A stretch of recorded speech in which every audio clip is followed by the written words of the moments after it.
ITC, as you mentioned, is a multi-business conglomerate. We deal in businesses like paper, which is highly energy intensive. Then at the same time, we deal in matches and agarbatti business. Then there are food, hotels, personal care, and so and so forth. So, but at the core, the vision of ITC is putting the nation first. And with that vision, ITC has been practicing the model of sustainable development very strongly embedded in the business strategy. For decades, we have been passionately pursuing this, let us say, the cause of augmenting environmental resources.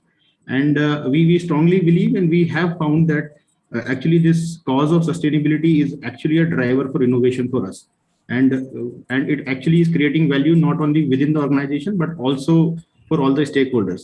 So ITC is carrying a very unique global distinction of being carbon positive for 16 years, water positive for 19 years, and solid waste recycling positive for 14 years now in a row. And to take this journey forward, ITC has further even more rigor and has come up with ambitious sustainability targets 2030, which we have as part of our sustainability 2.0 vision. So these sustainability targets are very holistic in terms of covering multiple aspects related to sustainable development in line with UN SDG. So I'll just name some critical ones. Like the first one, which is more important, is from the energy point of view. So ITC has taken a very ambitious target of meeting 100% of its purchased electricity requirements from renewables by 2030, which currently is around 40%. And the current electrical, let us say, mix, if I talk about, so largely currently we are having 138 megawatt of wind power plants, around 15 megawatt of solar. And in addition, around 50 megawatt of solar capacity is under execution. So this is with respect to the electrical side. However, ITC has also taken a target for the total energy of achieving 50% renewables of the total energy requirement, which we currently are at around somewhere around 41%. At the same time, renewable is one side, but at the same time, there is a very strong focus given on reducing the size of the pie, which means by continually improving the efficiencies, how I can reduce my consumption of energy, water, as well as material. So in that aspect, ITC again has taken sharp targets of reducing specific energy consumption by 30%, then water consumption by 40%, and GHG emission by 50% by 2030 over a baseline of 14-15. Then this is one side of the story, which is largely with respect to within the manufacturing unit and operations.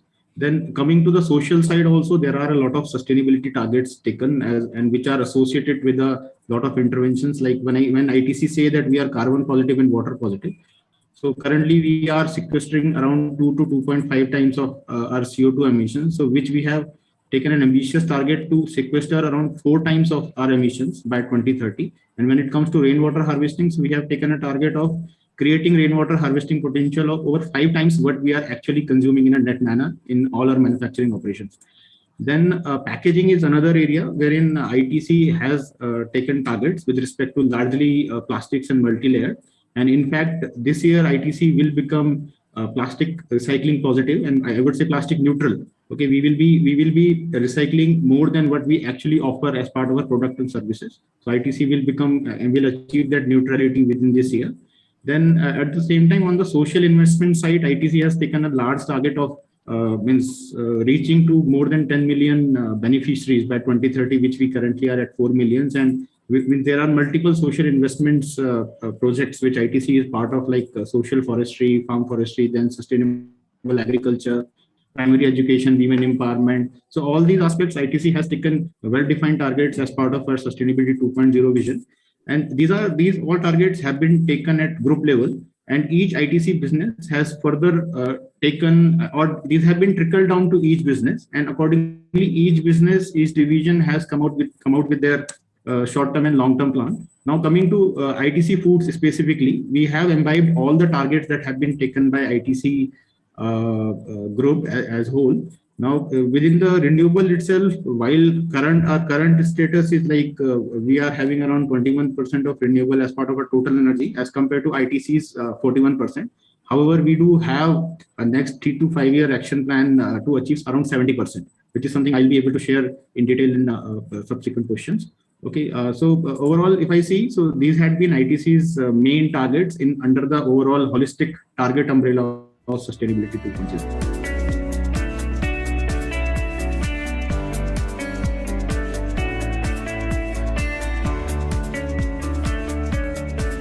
So as you rightly pointed out, currently we are having 9 manufacturing plants plus 1 dairy plant.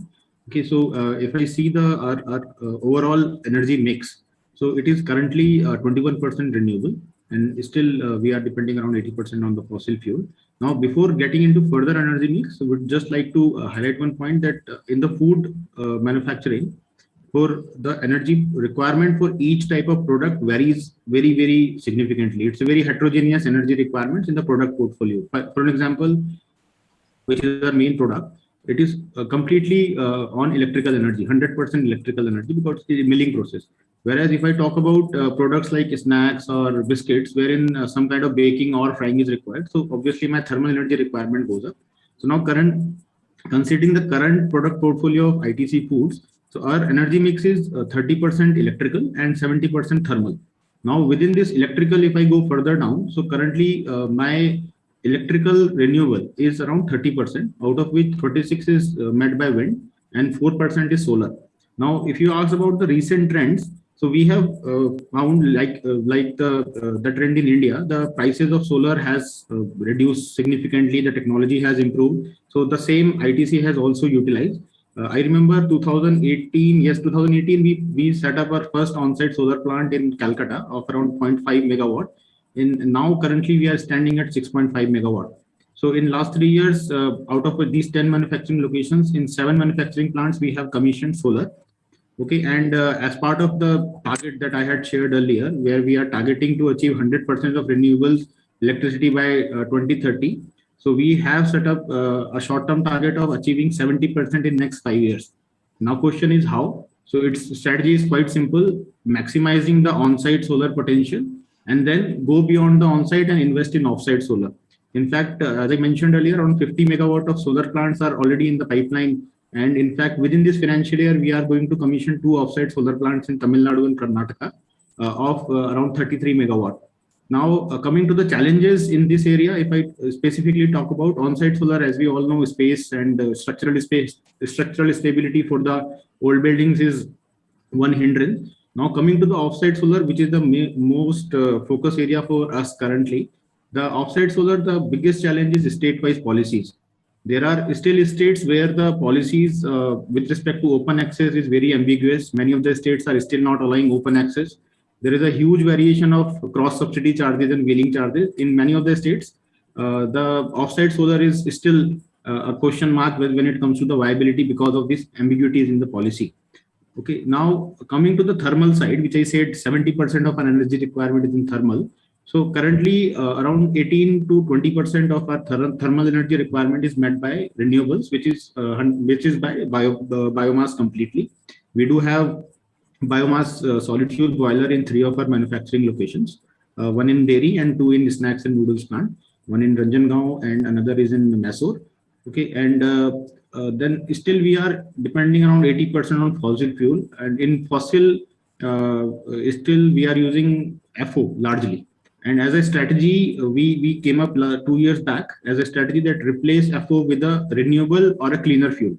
So that strategy we initiated last 2 years back, and in fact, all our biscuit manufacturing plant, we have already replaced most of our biscuit manufacturing from FO to either LPG or PNG. And parallelly, we are exploring more options how we can utilize some other biofuel in the biscuit manufacturing. And here, Khushbu may be helpful for us. Okay, we are looking forward for more technology options when it comes to how to replace my fuel in the biscuit baking process.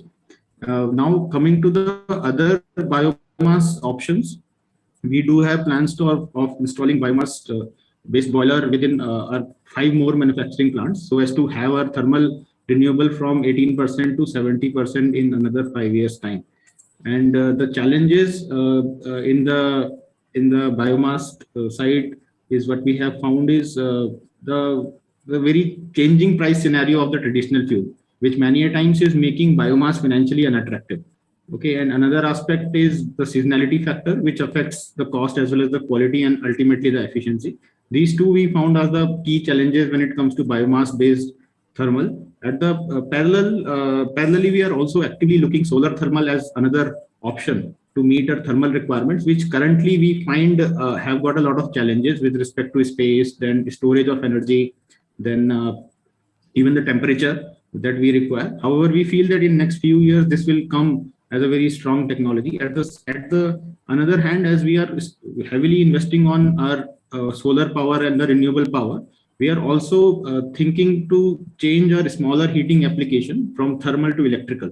That is another strategy we are currently working on. So in a nutshell, that is what our energy mix in ITC Foods and the challenges that we have to face.